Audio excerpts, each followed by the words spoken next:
Hi, good morning, good afternoon, good evening, I guess, wherever you are. Thank you for having me, Peter. Thanks for coordinating this. And I should also thank Neil Simcock, who invited me. Originally, this was going to be part of something that was going to be at the RGS last September. And Neil, as I was looking at my emails, it's almost a year to the day that we first exchanged emails. So a long time coming, but I'm glad to be able to do this. And I guess little did we know, right, Neil, a year ago, all the things that would have happened in the subsequent year, and a lot of them obviously quite bad. But we've actually had a couple of good things happen just in the last few days in the US, sort of on the energy and environment side. If we think about the United States joining back into the Paris Agreement, there's been a cancellation of the Keystone XL pipeline permit. So there's some sort of glimmers of hope in an otherwise pretty dire period. So I hope everyone's healthy, everyone's doing well. I'm getting my screen set up here. I'm going to go ahead and share.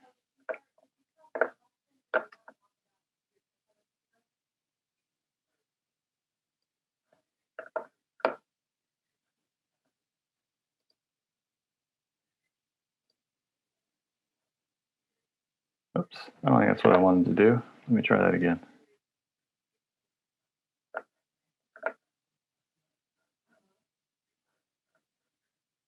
Get out of here.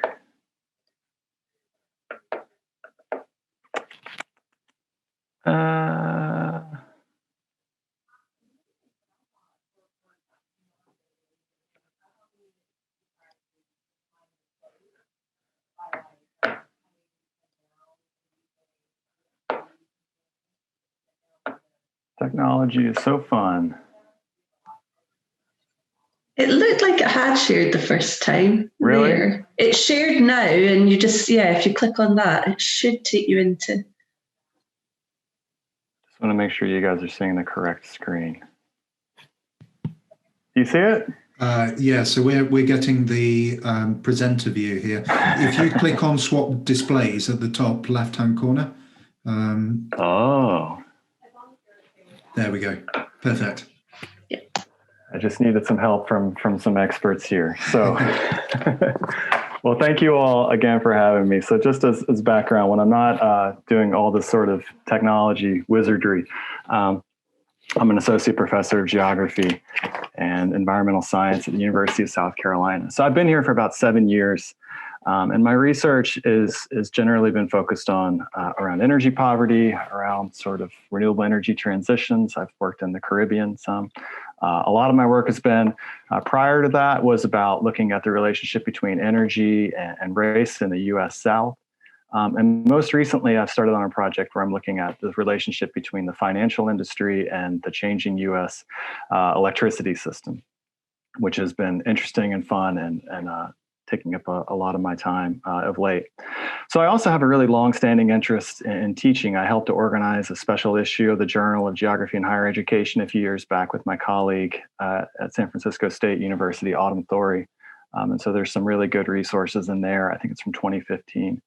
So I really, in addition to my research, I take teaching as a really important part of my practice. I was fortunate enough to win the undergraduate teaching award at South Carolina. It's called the Mungo Undergraduate Teaching Award. So I won that in 2019. I always think it's sort of ironic. The award is named after Michael Mungo, who started Mungo Homes, which was sort of a giant builder of suburban tract houses in South Carolina, which is now owned by Berkshire Hathaway, which is now one of the largest gas pipeline owners in the United States. So the sort of irony of being someone who studies energy and energy transitions and then receiving an award from a giant fossil fuel company is not lost on me.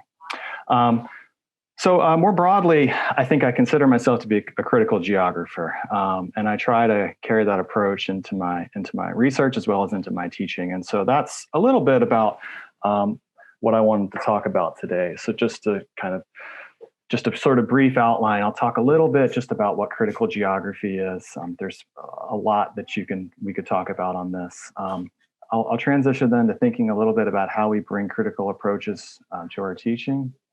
I'll talk some about how I try to run my class. just on a day-to-day basis, using some of these principles that I like to use in my teaching. And then I'll talk about two different assignments that I use. One, very briefly, talking about the energy diary, and second, I'll talk in a little bit more depth about what we can think of as chain tracing in the energy sector. And then I thought we could wrap up with some questions, which I'm happy to answer. And I'm also very curious to hear what other people are doing in the classroom, and to hear what works for you. So we can start by thinking about what's critical energy geography, what's critical geography more broadly. And again, we could have days and days and days of discussion about this. But I like this when we think about just critical geography. I like this definition from Blumley in 2006, where critical geography is research that shows a commitment to interrogating how spatial arrangements give rise to, but also the means to challenge the structures, discourses, assemblages that sustain relations of power and equality, right? So we very much have this focus on questions of power. When we think about how that translates then to the energy world, into the energy geography world, I think Calvert does a nice job of sort of translating this in. I mean, he rightly points out that energy production and use translates directly into control over space, such that energy is an important physical medium through which to tilt the balance of power and exert social control, right? So we're still looking at basically the relationship between energy and how that affects these relations of power that shape our society. And there's been a huge amount of work over the last decade in energy geography, and much of it what I think we would all define as critical. So it's been a real blossoming of that discipline.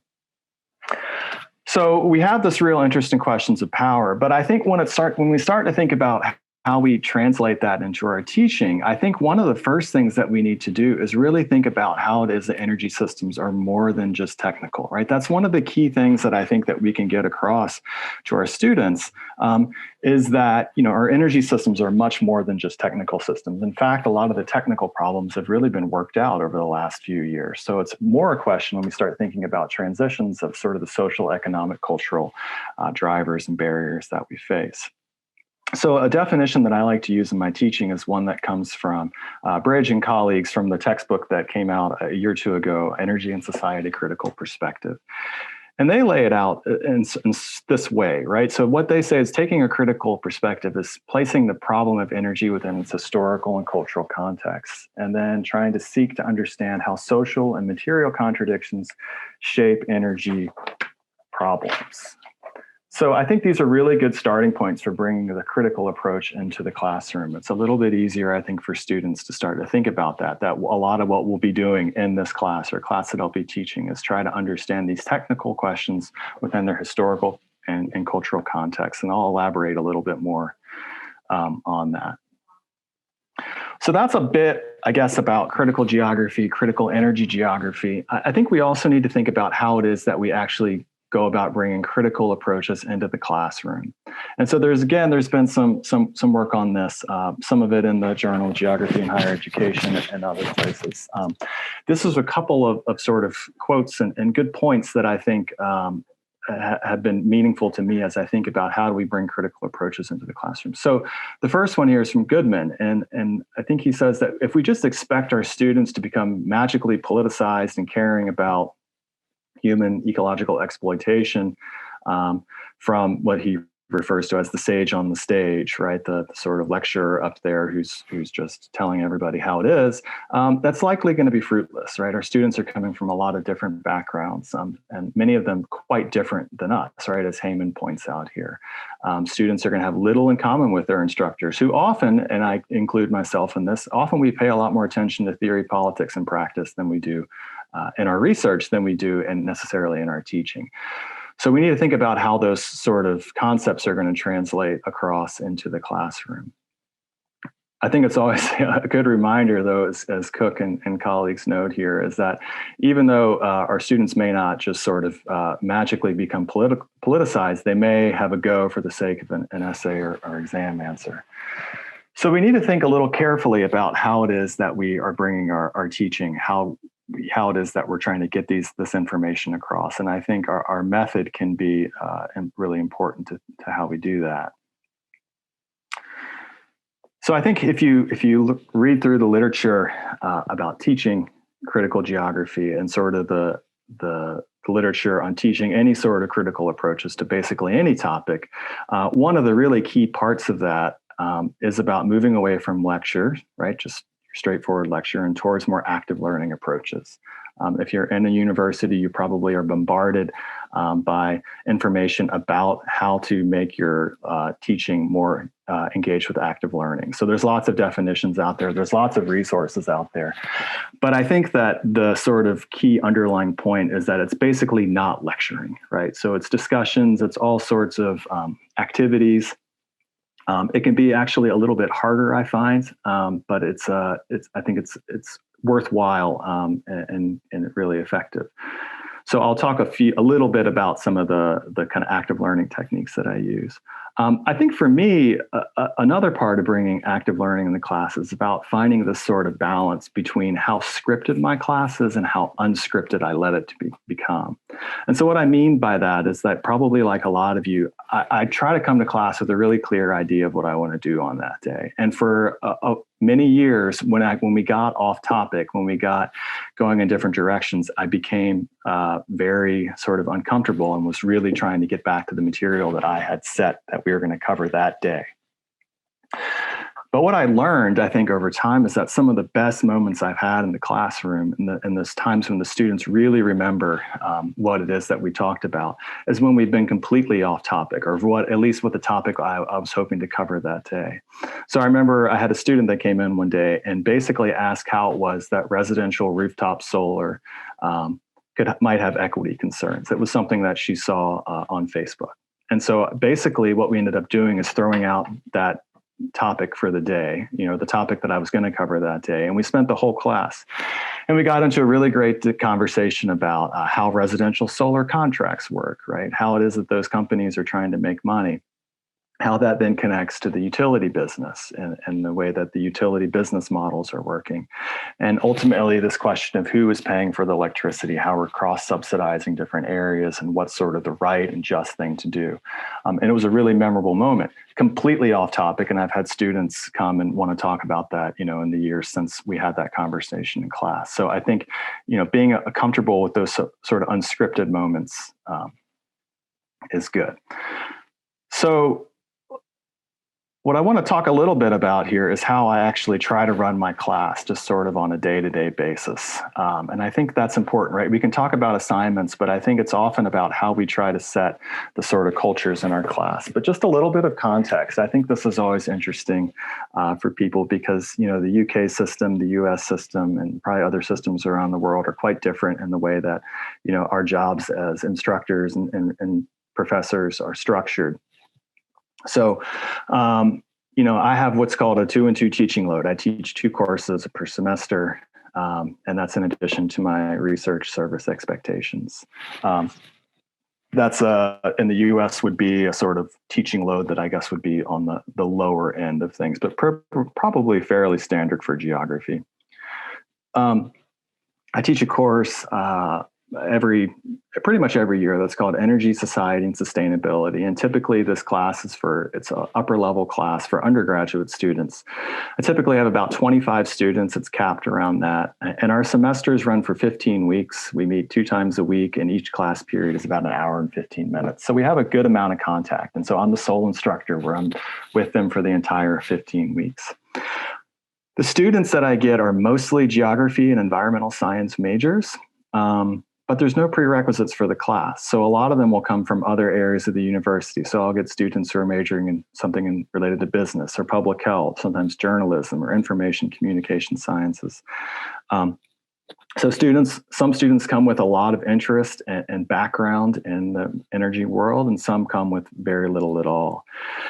About half of the students tend to be from the state of South Carolina, and the rest are from sort of scattered around the United States. Occasionally, we have some international students, but overwhelmingly, I would say that the students are mostly white and come from sort of middle upper class backgrounds. This picture on the right is us on a field trip in this class.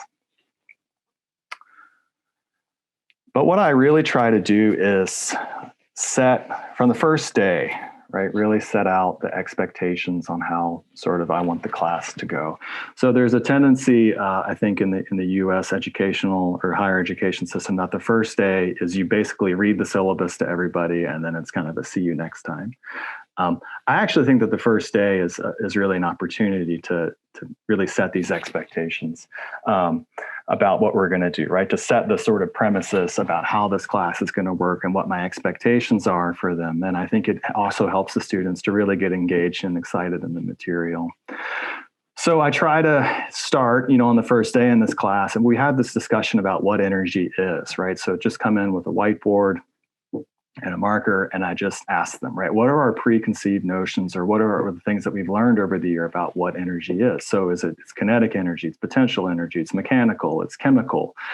We can talk about how we measure it. We'll talk about calories and joules and watts, all of these different aspects of energy that sort of surround us, with the sort of underlying, point is that energy is this kind of catch-all term that describes a lot of different stuff, right? So we're really going to start by questioning what energy is. And we see that, at its essence, it's sort of a loosely defined set of concepts.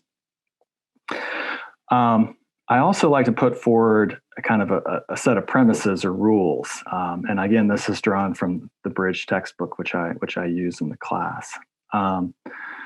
I like these. The first one, and we kind of make it quite clear that we're going to talk about the way that energy and society are co-constituted, right? The way that they're intertwined and interrelated, right? And this is part of that moving past thinking about it just as a technical system.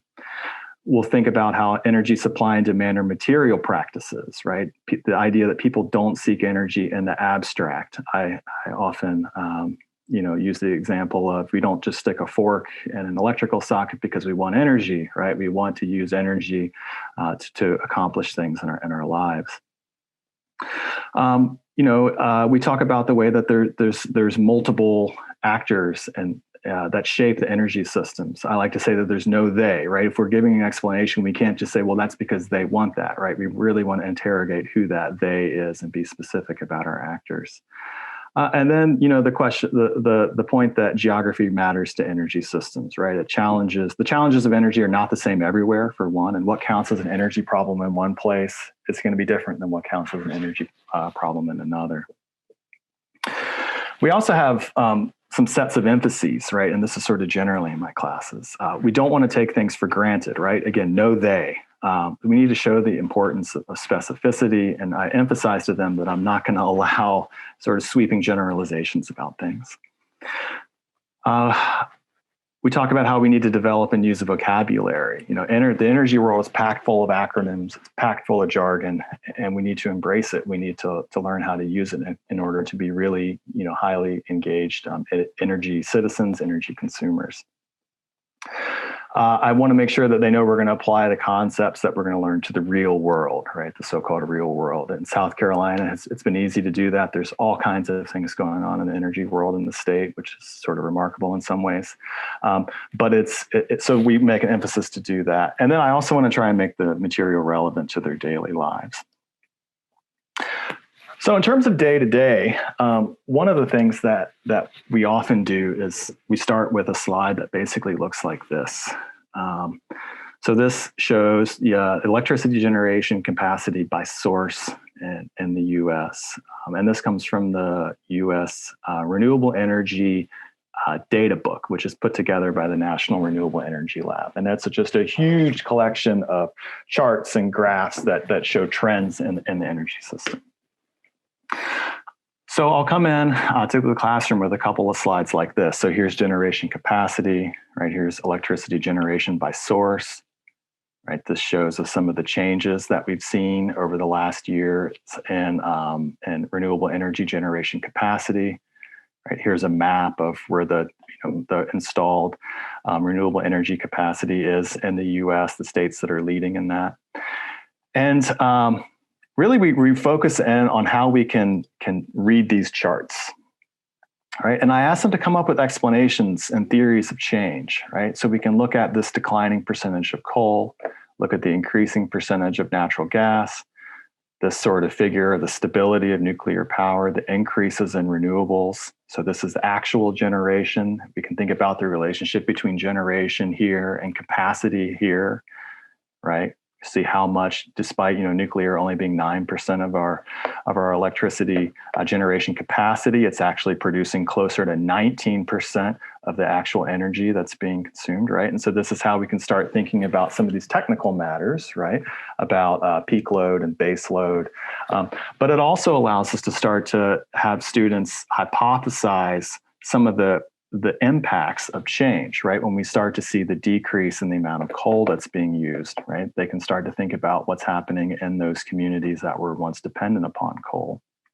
As we see the increase in the amount of renewables, we can think about what are the drivers of that, right? And especially when we look at these sort of increases, for example, in wind over time, we can see these real sort of cliffs right between 2012 and 2013. And we can try to hypothesize based off of the readings, based off our previous conversations about why there might be that sort of decrease in the growth and wind that we've seen. So gives us an entry point to start thinking about sort of the geographic, the policy, the financial drivers of the energy system. So a lot of what I'm trying to do is I provide these tools, provide some concepts, and then there's going to be a lot of days where I just want to let them sort of be free, right? To challenge them to try to use and apply these. And I think that this set of data is a really good way to do it, right? To not sort of close them in with a very clear, strict assignment, but to say, try to make sense of this. And so we do it in groups. And this is an activity that I think they really enjoy. And it's one that I find to be really useful just in class. Okay, so that's sort of how I try to run my class on a day-to-day basis. And I want to talk in a little bit more depth about some of the different assignments that I use. So the first is the energy diary. And this is something that I wrote about with Dan Vanderhorst and some colleagues a couple of years ago, where we talked about improving energy literacy through student-led field work. And this was the energy diary, a lot of you are probably already using this, and I think it's really common. And I think it's because it's really good. So it's, we use technology. We have students use these watt meters that they take home, and they can measure how much electricity the different appliances in their house are doing, and we have them chart it and keep track of it over the course of a week, 5 to 7 days. But the diary part of it, I think, is what's really interesting. I prompt them to think about how and why they're using energy throughout the course of the day, and also how those other people that they live with, whether it's their family, whether it's their roommates, how it is that they use energy throughout the day. And what you get at from this is that students really begin to sort of engage with their house, right, as an energy consuming unit, right, as well as their sort of family or roommates, right? So you get a lot of complaints. It's also really eye-opening for students as they sort of see, think about how it is that their roommate always leaves the TV on when they leave the house, or how people leave their TV on to try to entertain their dog throughout the course of the day.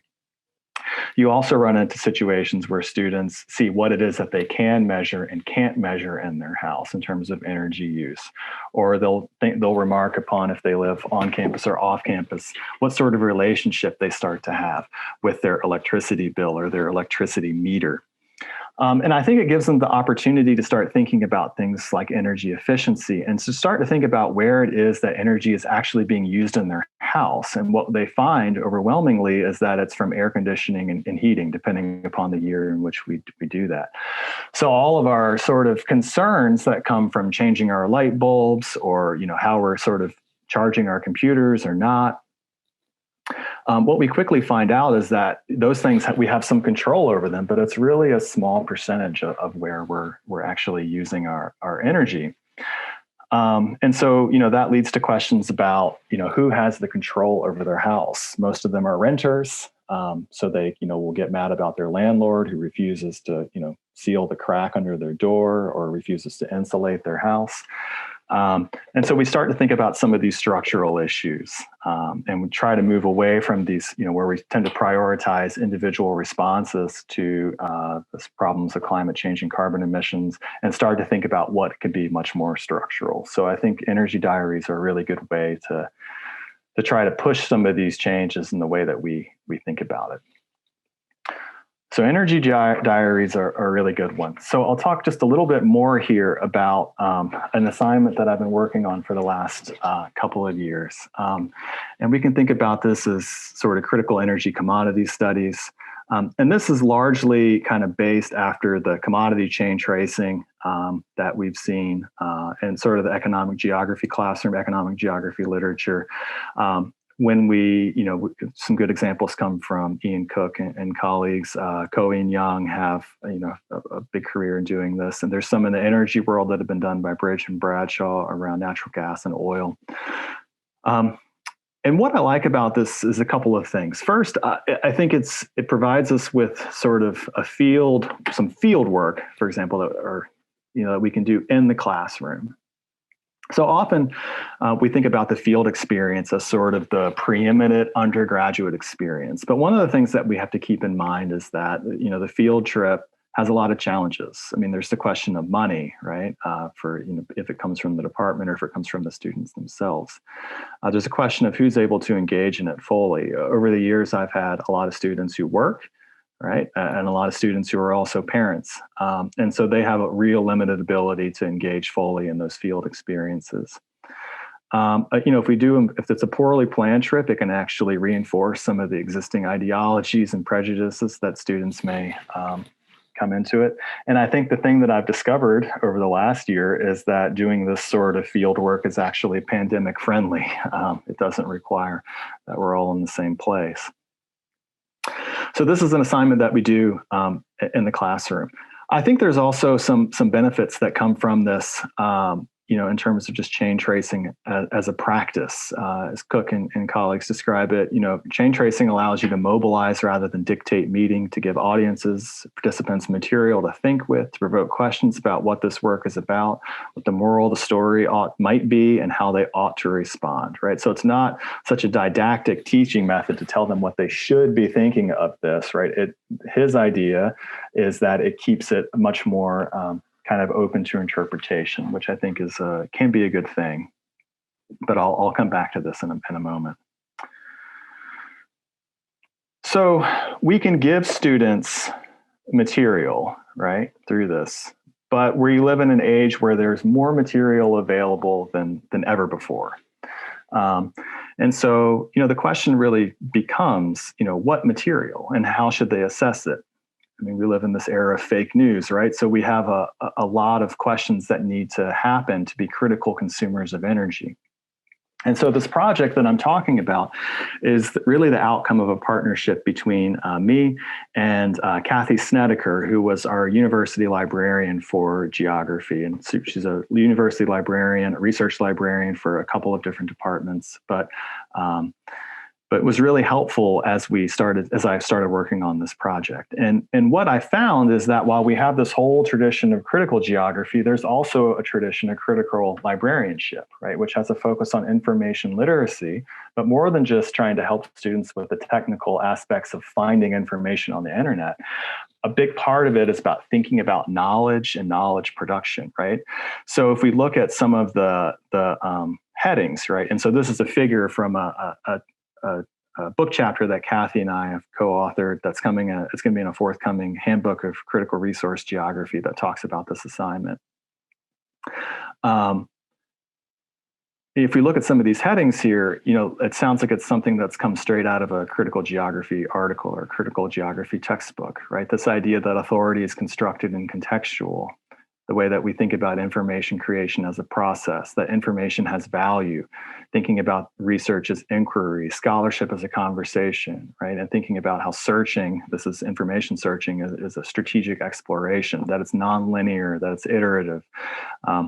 So this was sort of really interesting for me to think about how we could start to partner together, how we could sort of share in helping students develop skills, both understanding the world of critical geography and critical energy geography, but also to become better energy consumers through the process of that, right? And these are some of the skills I think that will actually probably stick with them for much longer. It's unlikely that they'll go into the energy field for a lot of them, but these skills I think are really useful for them to develop.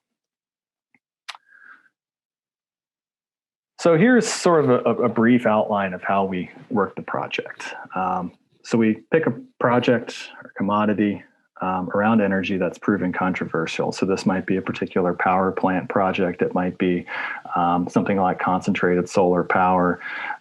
It might be a pipeline project. So we try to find a project or a commodity, something that's proven controversial. What they then do is basically trace, how that, if it's a commodity, how sort of it goes from its starting point to its to its end. If it's a project, it's how we trace the construction and sort of the permitting process of that particular project. Ultimately, they'll give a final presentation and develop what we call a fact sheet, which is basically just a bulleted set of entries about what it is that they do. And that's based on sort of a series of memos that I'll talk about. It's how we sort of get to that point. But the first thing I want to talk about is how we have this first meeting. And traditionally, this has been done in what we call the multimedia classroom. It's basically a big computer lab that's in the library. And then it has computers there that allow us to work with students. And so in this first meeting, we really get into talking about the resources that are out there. And what I do, or what we've done in this, is what we've pushed them through towards a set of different databases that the library has access to. And we're trying to get them to start to develop a broad understanding of the project that they've selected, of the company, of maybe the firms that are involved. And so we draw here on academic literature, scholarly journals, but also some what we would think of as slightly non-traditional for geographic research. We do a lot of trade publications and news media. We look into kind of the gray literature. And some of, I think, the most useful databases that I found and things that I've actually started using in my own research are some of these industry market research, where that's put together by financial analysts, right, from a lot of the big banks, or some of the different business databases that are out there that our library subscribes to. I mean, there's a wealth of information and forecast and financial data about a lot of these projects, and there's a lot of speculation about thinking about what these places will be in the future. It's this, at this initial meeting, we introduce them to all these different resources, but we don't do it necessarily with a checklist, right? So they're not just sort of going down and checking, trying to tick off the boxes as they work through this. We try to emphasize here this idea that search is the strategic exploration, that this is going to be the first time that they go into these databases, but our expectation is that they're going to be returning to them again and again as they start to better learn the terms that they need to search for, as they start thinking about the different data sources that they're using. And from this, they'll develop an annotated bibliography. Again, this is a working annotated bibliography that's always probably going to be in flux. So I've done this step for quite a while, right? That we have these trade publications that they go to. And the first couple of times that I ran this study, or ran this project, the problem was that I ended up getting this really kind of bland report. And it was basically a "this is what happened" story. Right? It might show the commodity chain. It might be just a very basic mapping of the issue, but it could have been something that was done in a supply chain management course, and so and not in a critical geography course. So I had to start thinking about maybe pushing beyond what Cook recommends, right? Which is just sort of giving the information to think with. I had to figure out ways that I could sort of twist their arms just a little bit to try to start using some of those critical approaches that I'm trying to get to use in the classroom. And that's where this idea of these memos has come in. So we do what are 4, probably 500 to 750 word memos that they'll do throughout the course of the semester. And these are assigned in line with when I just talk about these topics in the classroom. So we might be talking about sort of ownership and governance of energy systems for a week or a week and a half.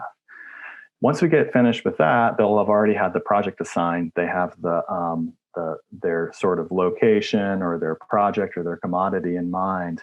So after we talk about this in class, the next week is when they need to start working on the memo related to that. So for this first one, right, they have a memo that's going to be focused on ownership and governance. And it's here that I asked them to start thinking about who is it that owns or develops this project or commodity? What's their corporate structure? Start thinking about these questions of regulation, right? At what, which scale is the state involved, and how is the state functioning in that system, right? Are they the owner of the resource? Are they the guarantor? Are they the regulator? Are they multiple things, which we often find in the energy world? The state has all kinds of different roles that it plays. What are the trends? And here's a place that we can use a lot of these business databases, because they're very concerned about regulation. So there's a lot of information that we can glean from those sources. Oops. There's one that we do on the environment and labor, right? Thinking about how the environment is damaged or used in this particular production process. What are some of the issues that come from that? How do we use standards and labeling, for example, and what is the impact of those? I think it's really important that we think about labor as part of the energy process, both in terms of what we often think about in my part of the world is sort of the just transition and the communities that are maybe left behind, coal miners and so on. But I think we also need to think about the growing renewable energy workforce. And one of the things that we've seen in the United States is that this workforce tends to be a lot wider. It tends to be non-union. So there's, I think, some really important questions that we need to focus on around that as well. This is sort of stems from my own interest in this, but I'm often very interested in what this intersection between finance and the energy system is. And this one's a little harder than the others because finance has its own crazy sort of specialized language. What this graphic on the right is describing is the renewable energy partnership flip. But what I want them to understand is that our tax policy has been the biggest driver for renewable energy development in the US. And our tax policy is also incredibly important for fossil fuel industry. So we need to get an understanding of what that tax policy is. And we also need to draw, I think, from these financial analysts who are helping to allocate capital towards particular projects or away from particular projects and get a sense for what the financial analyst outlook is for these particular industries, because I think those are almost as important in their shape and shapers and shaped by our federal and state level policy for energy systems. And then last, right, although we're trying to push past thinking about energy technologies as more than just technology and the social things, we also have to think about the technology itself, right? So technological change is crucial. And so I ask the students to engage with that. Are there new technologies that are changing the way that, this industry works? For example, fracking here on the right.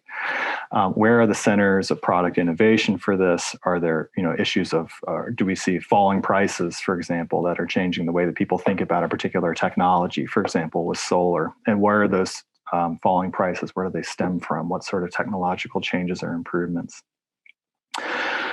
And then, last, how does this project or commodity intersect with the broader energy system? I think that's one of the things that we sometimes struggle with. We get very sort of locked into thinking about one particular fuel or oil or gas, and then don't often have the sort of systemic understanding of where it fits within this broader, electricity system or energy system. And that's one of the challenges oftentimes for students to make that leap. So, I like this idea of the memos. I think it helps to bring students back to databases. It helps them understand the sort of non-linear process of information gathering and of research. It encourages them to start working again with a librarian as sort of this interactive process. I also like, and this is from a sort of personal level, that it ensures that the students are making steady progress towards the end of the project. So I can kind of give them feedback along the way instead of my greatest fear is that students turn in something really bad on the last day of class and they're not necessarily blindsided, but they don't end up getting the grade that they want. So we have lots of opportunities for feedback. I think there's still some challenges that remain when I think about this project. One is finding sort of the sweet spot between the specificity of a project, a very specific project that might not have enough info, and then picking a project that's way too broad, right? Where they just have information overload and they're not able to sort of sort through what's important. We also have a challenge sometimes if it's involving a privately held company, they have a lot less info. These sort of publicly traded companies tend to have a lot more info in these business databases. I'm also trying to sort out what's the right balance of the sort of sources that I'm going to require them to use, how much of the sort of academic literature versus the gray literature versus the analyst. But the outcome generally has been that these things, it's much better since I've started using these memos. And I think, although I think there's still obviously room to improve.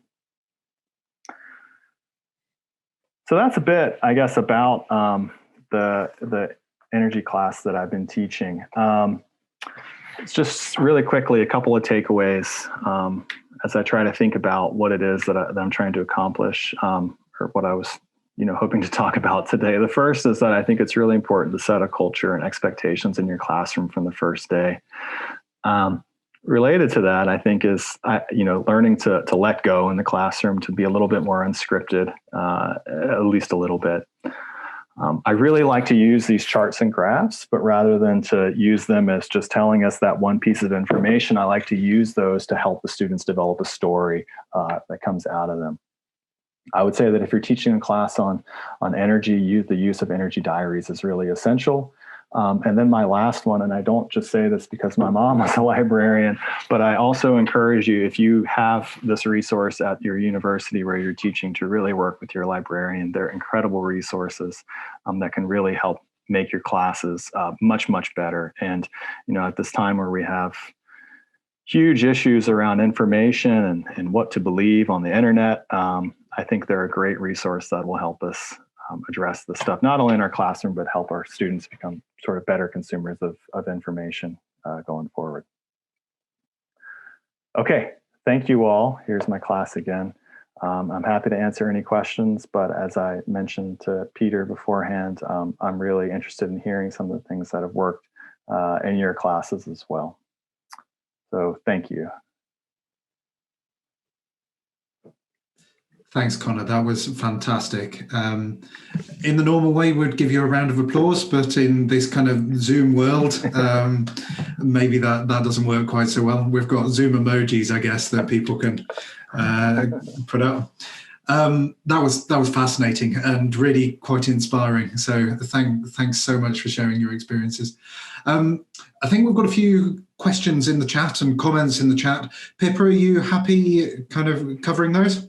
Yeah, sure. So I'm going to invite some of the people to present their points, because there's 3 or 4 really brilliant points that have come up. So Alina, just to start, has mentioned how difficult it is to build in topical material when the learning outcomes in the UK education system.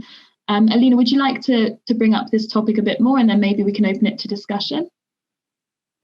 So our higher education system in the UK taking a new public sector approach where we have centrally set subject benchmarks that define what should be in certain degrees. And professional bodies also have a role in subject benchmarks. Those then feed through into what should be in a degree and what the learning outcomes would be, and those feed down to modules, so what then the learning outcome should be. And that then builds both your confidence and your ability to go east and to just do something that's topically interesting, or even back to something your students didn't actually get last week, and to revisit it, you get on a kind of trail where you have to go on. That's what the learning is. That's what the module says you're going to do. So I don't think it's always necessarily the learning outcomes. It's sometimes how they're interpreted and deployed, limiting your creativity.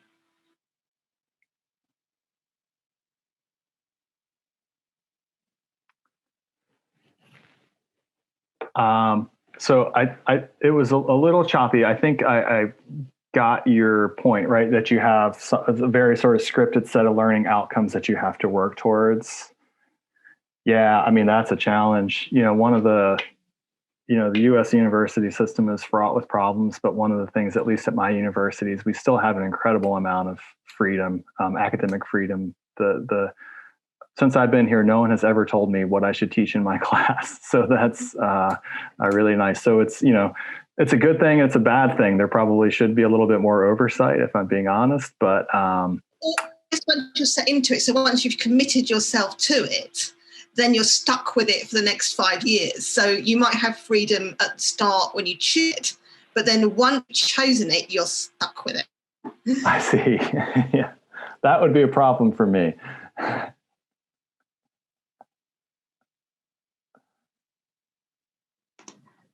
Okay, and what we might do is we'll post all of these kind of questions on Twitter after, and people can kind of comment if they've got anything else to add to what Connor's addressed there. That's really helpful. Now a question from Olivier. Sorry if I pronounce your name wrong. Would you like to talk about, you've brought up about the kind of prior knowledge of students, mentioning the broad range of backgrounds that Connor's talking to. So Olivier, if you wanted to add anything about your question. Yeah, exactly. I just had some, well, it was mostly also from my own experience. I tended to teach to students in really mixed settings, with some of them quite trained in the social sciences and other ones with really no prior knowledge, never had any introduction to human geography for some of them. And now I'm in the environmental science department, where students, or at least like large part of them, also really have like very little knowledge about basic things like interviewing or critically reading documents. And I was wondering if you have to navigate with this, and how do you do it in this case?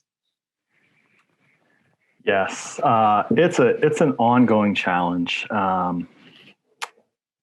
In talking to students, it's usually about 3 or 4 weeks into the semester that they'll say, well, I just feel like everyone else in the class knows so much more about this already. So what I try to keep that in mind, and these are students who are not geography or not environmental science majors. A lot of it, I think, is just, they haven't been exposed to a lot of discussion of climate change, even of energy systems and climate change. What I try to do, I think, and to the extent that it works, I can't really be sure. I try to start the class with a set of concepts, right? We really start thinking at the beginning of the semester about sort of conceptual things. And if we really kind of engage with the concepts, and my sense is that they're not necessarily concepts that any of the students have dealt with extensively before. Things like thinking about energy, like an energy landscape, like what is a landscape? Something that should be sort of formative for a lot of geography students, but somehow a lot of ours seem to miss it until the time they get with me. But I think that helps to sort of level the playing field a little bit. If they're all kind of coming at it and trying to grapple with these concepts at the same time. Now, once they get into sort of the application of the concepts, a lot of the students who are interested in these topics already are going to know about the issues with fracking, right? Or they're going to know some stuff about solar, and there's still that sort of unevenness. But I think what I found is that starting in that way, it helps a little bit, not completely, but it helps some. Great. And the next question will go to Martin. Martin, would you like to talk about your questions to do with working with large class sizes, I think? Sure. So, Connor, first, thanks very much for a great presentation. I'm tempted to move to South Carolina to take your class. And I'm serious. It was really very, very good. The problem I have is that the classes that I'm teaching, and I teach 2 energy undergraduate classes, is that they're so large. I mean, I have between 100 and 150 students. It becomes even more difficult to deal with the types of things that you're recommending in terms of interactive opportunities over Zoom. There are ways to do it as we become more and more experienced doing these online classes, but it's difficult. I mean, I try all kinds of different approaches, and including giving them all kinds of extra credit assignments and having them go to talks and listen to this sort of thing. But I don't know if you have any recommendations about how we can actually address that. I do have an upper division class I teach, which I do cap at 25, and it's much more interactive. And in that context, I might want to just double down on your comment about field trips. The most memorable experiences for many of the undergraduates that I have had over 40 years has been the energy field trip I run every year.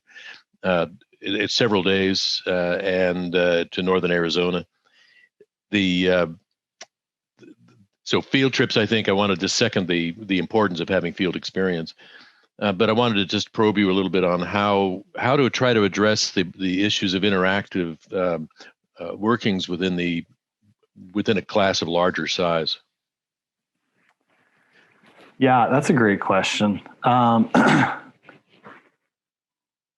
mean, I think in some ways there's a reason that our upper level classes tend to be smaller, right? It's because there is that ability to have more interactivity in them, right? And so I think I think you're absolutely right. I think, with a group of 100 or 150, I mean, I have a class right now of 95, and it's just unwieldy to try to have any kind of conversation. Mine's on Zoom and I have the chat going, and I just, it's crazy. It's hard for me to kind of keep up with what keep my train of thought and keep an eye on the chat and be, letting people into the classroom periodically. So it's really hard. I think there are some things that we can do in the larger classes, probably not to the extent of what I'm doing in a sort of a 25 person class.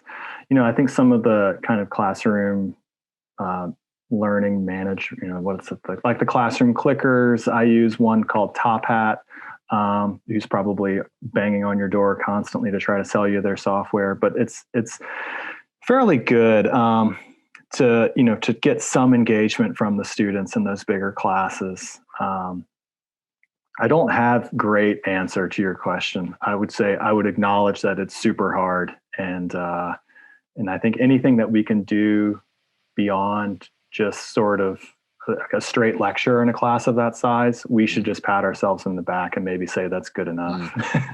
I will mention that Zoom does have some advantages, is because they feel they're a little bit more anonymous. Yes. When they speak, and although they often keep their cameras off, I do ask them to turn them on unless they're in their pajamas or something. But it is, and it's true in faculty meetings too. There's never been more interaction in a faculty meeting than when we're on Zoom, because you kind of feel like you're by yourself. So that is one plus of Zooming. We'll see how that all goes after this all this is all over. Thank you for that, Connor. We've got 2 more questions that are really good, but I'm conscious of your time. Are you happy to stay on for 10 more minutes or so, Connor, or do you have something to rush off to? Okay, brilliant. No, thank you. Because we've got a great question here from Pratik, who's having problems with their mic. So I'm going to read out the question and then they can add any comments. If you can share your experience on how to handle the energy industry's exposure of the students during the coursework. This is particularly about teaching a variety of students from different geographies from where they belong. So if they come from different places with different obviously energy usage and sources, how do you take care to kind of fill this knowledge gap for them? That's an interesting question.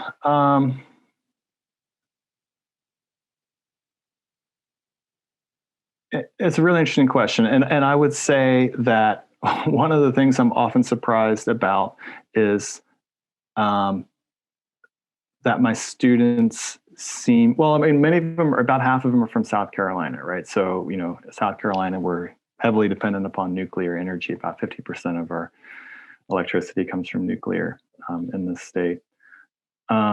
Very occasionally, I'll have students who come from a place like Pennsylvania, or even more rare from a place like West Virginia, right, where there's much more kind of coal mining tradition, or Pennsylvania, where there's a lot more fracking. And so students will have maybe some additional knowledge or experience with that. So I haven't found that students come often with a really sort of a ton of knowledge in one area and sort of a real deficit in another. So if anything, it's sort of a lowish amount of information with some sort of spiky things about big topics that maybe they've heard in other classes.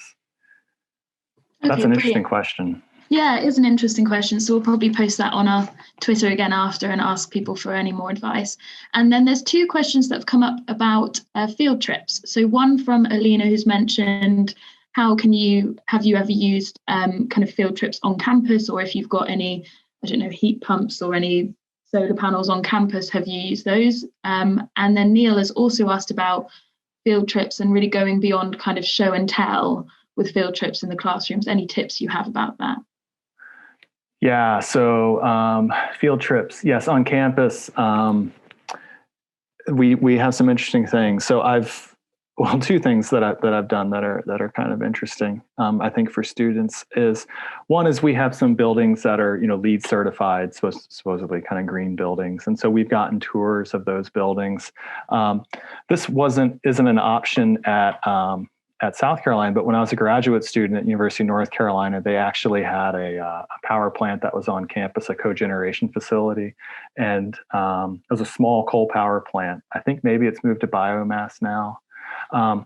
But you had the opportunity to go, they saw part of their mission as educational. So if you said, hey, can we come do a field trip, they would have you come and do a field trip. And I would say, if you can go take a field trip of a coal power plant or any kind of power plant, fossil fuel power plant, it's pretty fascinating. So to be able to go inside of it and see sort of the inner workings.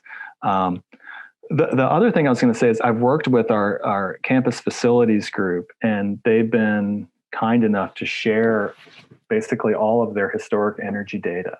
And so, which, they're part of the university and they probably should do that. So they can have, to the extent that they have that information, electricity use by buildings and, sort of over time. And it's interesting to have students engage with that. So I think sort of to Neil's question is to, if we had that information about one of our green buildings, to be able to look at that and compare it to a building of similar size and actually see if there's any differences, for example, in electricity usage. Some of our buildings, or I think 1 or 2, have some solar panels, so we've been able to get access to that data. And I think it's just interesting for students to be able to engage sort of with the energy systems in the places that they live and that they work. And to think about, if you had solar panels on the roof, there's all these kind of online calculators. If you covered an entire roof with solar of a dorm, right, could you offset all the electricity that's used in it? So sort of some exploration in that way is I think, interesting for students, interesting for me. That sounds brilliant. I wish I'd had that when I was at university. That was really good. And now I think we've answered lots of the questions in the chat. If anyone wants to unmute themselves and ask a question briefly, otherwise we'll hand over to Peter, I think, just to say thank you again to Connor.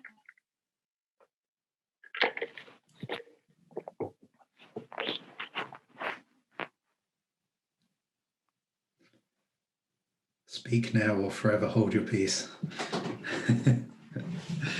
Great. Well, thank you again, Connor. This has been absolutely fantastic. Really, really interesting to hear experiences, and great to have such kind of engagement and really interesting questions from everyone. Please do check out our Twitter and our YouTube pages. You'll get the kind of regular updates from us, and the recording of this session and our kind of past and future sessions will also all be available on there. Just as a kind of to flag one other thing, our kind of colleagues at the Energy and Environment Speciality Group from the AAG have got a series of awards for students and researchers that they're advertising for right now. If you would like to be considered for those awards, or know of anyone who should you recommend kind of putting forward for those awards, maybe you have a student who's done an excellent dissertation this year, please check out their webpage, and the applications are open now. And I might add, Peter, that the specialty group does have now a listserv that everybody can join and send messages out. So we're trying to coordinate more completely with what you're doing in the UK. Yeah, I've been in touch with Anthony as well. Right. We're exploring those connections. Thanks for that, Martin. That actually ties in as well. We've just updated the resources page again on our website as well. There's now also a page for kind of recommended mailing lists and newsletters that we are adding to. If anybody wants their mailing lists or newsletters added to that page, do let us know as well. So final shout out.